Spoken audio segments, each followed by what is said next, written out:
My first impression to this non-fiction article is the catchy title that immediately brings up memories of the brutal Cold War that I watched on the Nat Geo TV series shot on over the Soviet Union, where they illustrated the military extent to which both superpowers, the US and the former Soviet Union, were willing to go to spy on each other and utilize guerrilla tactics. Due to this ongoing secret air war depicted in the show, I instinctively expected the article to suggest exactly as the title described it, the discovery of undercover Russian spies who had lived a low-profile life in enemy territory. The first time I read it, the revealing title made me almost certain that there were a lot of plot twists that would come ahead, and hence my previous knowledge of the Cold War made me conclusively infer that an elaborate spying scheme was inevitable. This article vividly describes the story of Tim Foley and Alex Foley, two American-Canadian brothers who had their lives turned over in an instant when they realized that they were not the typical upper-middle-class family that they thought they were, and faced the epitome of an identity crisis when they found out that their parents were actually Russian spies recruited by the KGB security agency from the Soviet era. The KGB had been historically known for extensively training Soviet spies to blend as normal citizens within the United States. Moreover, a lot of truth has emerged in the past decade over the activities of such undercover spies, and these lines from Zach Dorfman in the Foreign Policy give an example into the recorded odd instance of suspected Russian spies on American soil around the region of San Francisco.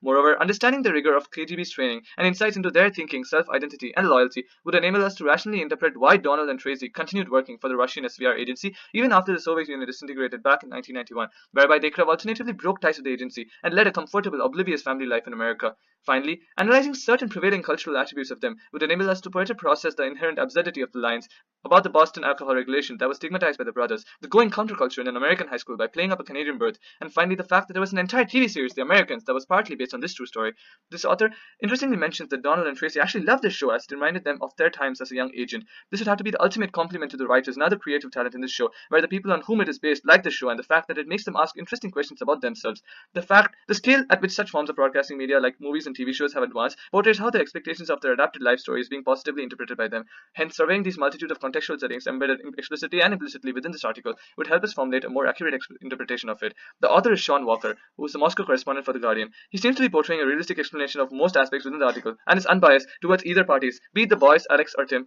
or the FBI's perspective, as can be seen when he questions whether they really suspected the thing, for instance. He also uses some of his own doubts as a clarification within the article when he openly questions the coincidence of the planned family Russian trip. He does a great job of keeping the article as authentic as it can, alongside with adding great descriptive touches with his use of adverbs and expressive phrases, such as strenuously denying the story. He has also kept a great balance in smoothly transitioning between narrating from a third-person perspective to quoting the people within the text, which keeps the readers further engrossed in the article, using relevant quotations that complement his content, while this is often also prone to adding an element of confusion to the passages. The structure of the paragraphs also play a crucial role in initially giving a brief overview of the situation and then describing each perspective in detail. Active multiple questioning within the article also builds an intriguing curiosity within the reader, which is usually addressed within the next few lines, as seen in the last two paragraphs. Being unbiased by utilizing the power of parenthesis and appropriate word choice in line with professional reporting norms, as illustrated here, further adds credibility and makes the author seem unbiased, which is vital to consider when writing a non-fiction piece on such a controversial topic. The article eventually concludes by mentioning the long list of judicial and legal struggles that the brothers Tim and Alex had to go through as they were stripped of their American citizenship on seemingly unfair and debatable grounds.